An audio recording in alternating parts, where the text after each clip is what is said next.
সম্মানিত ভিউয়ার্স, আপনাকে স্বাগতম আমার চ্যানেলে। আজকের যে ভিডিওটি আমরা দেখতে যাচ্ছি সেই ভিডিওটি হচ্ছে কিভাবে একটি প্রফেশনাল ফেসবুক পেজ ক্রিয়েট করা যায়, অর্থাৎ পেজের মাধ্যমে আপনি কিভাবে বিজনেস বিজ্ঞাপন অথবা বিজনেস করতে চাচ্ছেন বা এখান থেকে ফেসবুক থেকে ভিডিও ক্রিয়েট করে বা যে কোনো মাধ্যমে আর্ন করতে চাচ্ছেন, এরকম একটি প্রফেশনাল ফেসবুক পেজ ক্রিয়েট করব। আজকের পেজটি আমরা ক্রিয়েট করব চারটা স্টেপে। প্রথম ফার্স্ট স্টেপ হচ্ছে পেজ ক্রিয়েট, দ্বিতীয় স্টেপ হচ্ছে কাস্টমাইজেশন, তৃতীয় স্টেপ হচ্ছে এসইও এবং লাস্ট স্টেপ অর্থাৎ চতুর্থ স্টেপটা হচ্ছে অটোমেশন। তাহলে চলুন আমরা কাজ করি এবং সেভাবেই কথা বলি। তো পেজটি ভালোভাবে ক্রিয়েট করতে হলে আপনাকে অবশ্যই মনোযোগ সহকারে শেষ পর্যন্ত ভিডিওটি দেখতে হবে এবং ভালোভাবে কাজগুলি করতে হবে। যদি করতে পারেন তাহলে আপনার পেজটি একটি প্রফেশনাল পেজ হিসেবে ক্রিয়েট হবে। চলুন, সেজন্য আমরা আমাদের ফেসবুক আইডিটা ওপেন করে নিলাম। তারপরে এখান থেকে এই যে দাগ এখানে আমরা ক্লিক করব। এখানে ক্লিক করার পরে এখান থেকে এই যে আমরা পেজ অপশনে ক্লিক করব।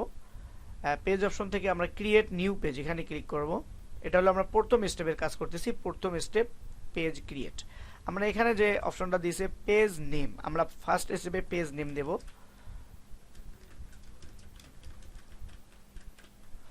তারপরে এখানে দেখেন ক্যাটাগরি, অর্থাৎ ক্যাটাগরি রিকোয়ার্ড।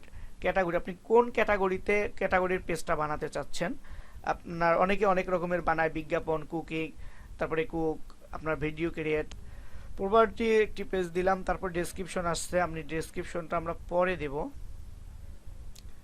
পরের স্টেপে আমরা ডেসক্রিপশন দেব। আপনি এখান থেকে দুইটা কাজ করছি, পেজ ক্রিয়েট, পেজ নাম দিছি এবং প্রপার্টি দিছি। এখান থেকে আমরা আরও কিছু রিকোয়ার্ড সেট করব পরের স্টেপে। তাহলে এখান থেকে আমরা পেজ ক্রিয়েটে ক্লিক করলাম।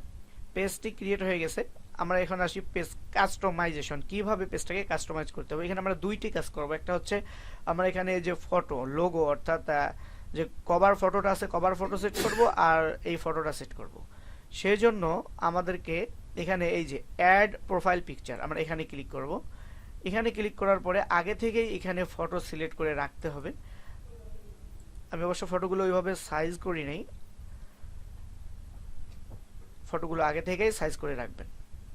তারপরে আমরা এখান থেকে দ্বিতীয় স্টেপ হচ্ছে অ্যাড কভার ফটো, এখানে ক্লিক করব। এখানে ক্লিক করার পরে ওকে, তাহলে এখান থেকে আমরা কাস্টমাইজ হিসেবে আমরা লোগো এবং কভার ফটোটা সিলেক্ট করে নিয়েছি। ডেসক্রিপশন আমরা পরে দেব। আমরা এবারে সেভে ক্লিক করি। মোটামুটি ব্যবহারের জন্য পেজটা ক্রিয়েট হয়ে গেছে।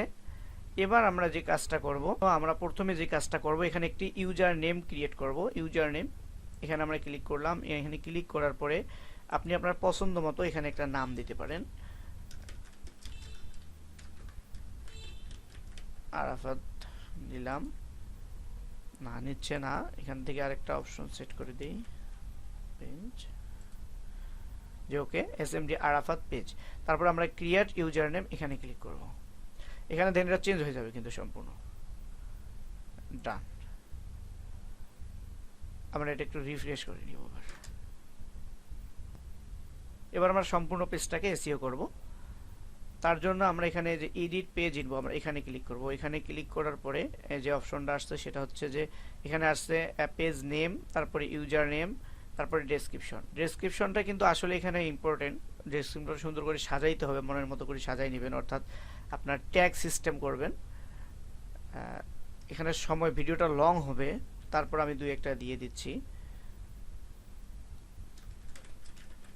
অনেক অপশন দিয়ে তারপর এখানে ক্যাটাগরি, এখানে ক্যাটাগরি আমি আরও অ্যাড করব। আরও চাইলে ক্যাটাগরি অ্যাড করে প্রপার্টি দিছি। এখানে ভিডিও ক্রিয়েট, যেহেতু আমি এখানে ভিডিও ক্রিয়েটর বা সিস্টেম একটা দিই, video creator, gaming video creator, music video, বা এখান থেকে যে কোনো ট্যাগগুলো আপনি বসাইতে পারেন। মিউজিক ভিডিও দিয়ে দিলাম, এরকম করে অপশনগুলো এখানে দিয়ে দিবেন। তারপরে কন্ট্যাক্ট, আপনি চাইলে এখানে আপনার কন্ট্যাক্ট নাম্বার দিতে পারেন। মানে এই যে এইভাবে দিয়ে সবগুলো যখন সেট হয়ে যাবে, সেট হওয়ার পরে এগুলো অটোমেটিক সেভ হয়ে গেছে। তারপরে আমরা এখানে লাস্ট যে কাজটা করব সেটা হচ্ছে যে অটোমেশন হবে। সেই জন্য আমরা সেটিংয়ে ক্লিক করি, আমি দেখা দিচ্ছি। সেটিংয়ে ক্লিক করার পর, অর্থাৎ অটোমেশনটা হচ্ছে কেউ যদি মেসেজ করে তাহলে তো সবসময় অনলাইনে থাকা হয় না, তাহলে অটোমেটিক কীভাবে সে রিপ্লাই যাবে বা আপনি তাকে কি জানাই দিতে চান সেই সম্পর্কে। তারপরে আমরা ওখানে সেটিং থেকে এসে আমরা এখানে মেসেজিং, আমরা মেসেজিংয়ে ক্লিক করলাম। মেসেজিংয়ে ক্লিক করার পরে লাস্টের দিকে গিয়ে এখানে দেখেন দেখেন সেট আপ অটোমেটেড রেসপন্স এখানে আসছে, এখানে আমরা দিয়ে সেট আপ এখানে ক্লিক করব। যে এখানে দেখেন যে ইনস্ট্যান্ট রিপ্লাই বলে একটা অপশন আছে, ইনস্ট্যান্ট রিপ্লাই। আমরা এখানে এসে প্রথম স্টেপ ইনস্ট্যান্ট রিপ্লাই, আপনার এখানে গো টু পিপল এখানে ক্লিক করব। এখানে ক্লিক করার পরে আমরা এখানে একটা মেসেজ লিখবো, অর্থাৎ এখানে অটোমেটিক একটা অ্যান্সার দেয়া থাকে, আমরা চাইলে এখান থেকে অ্যান্সারটা আমরা উঠাই দেব। উঠাই দিয়ে আমরা এখানে আমরা লিখে দেব যে কি অ্যান্সারটা যাবে। লিখে দেব যে আপনার, এখানে লিখে দিলাম ধন্যবাদ, আমরা আপনার বার্তাটি পেয়েছি, কিছুক্ষণের মধ্যে আপনার সাথে যোগাযোগ করব, আপনি আমার ইউটিউব চ্যানেল হতে ঘুরে আসতে পারবেন। ততক্ষণ সেভ চেঞ্জ এখানে ক্লিক করে দেব। ওকে, সেভ হয়ে গেছে। এখানে আরেকটা অপশন বাকি আছে, সেটা হচ্ছে বাটন, অ্যাড বাটন। অর্থাৎ আপনার পেজটার মধ্যে কি বাটন আপনি শো করাতে চাচ্ছেন, যে সেখানে আপনি কি লাইক দিবেন না ফলো দিবেন না সাবস্ক্রাইব দিবেন, সেই জন্য বাটনে ক্লিক করলাম। Add a button, add a বাটনে ক্লিক করার পর এখানে ফলো, আমরা এখানে ফলো দিয়ে রাখলাম, অ্যাড বাটনে ফলো দিলাম, এডিট ফলো। তারপরে কমপ্লিট ইওর পেজ, মানে কভার ফটোটা শো করতেছে না, চুজ ফ্রম কভার ফটো, সেটা আবার দিয়ে দিলাম। ওকে, তো কোনো কারণে ওটা ডিলিট হয়ে গেছিল। তো এই ছিল আজকের ভিডিও। ভিডিওটি শেষ করার আগে রিকোয়েস্ট একটাই, যদি আপনি এই চ্যানেলে নতুন হয়ে থাকেন তাহলে অবশ্যই চ্যানেলটি সাবস্ক্রাইব করবেন, আর ভিডিও দেখে কি মন্তব্য আছে সেটি অবশ্যই আপনি কমেন্টে জানিয়ে দিবেন, ভিডিওটিতে একটি লাইক দেবেন। ধন্যবাদ, আজকের মতো এখানেই শেষ, আল্লাহ হাফিজ।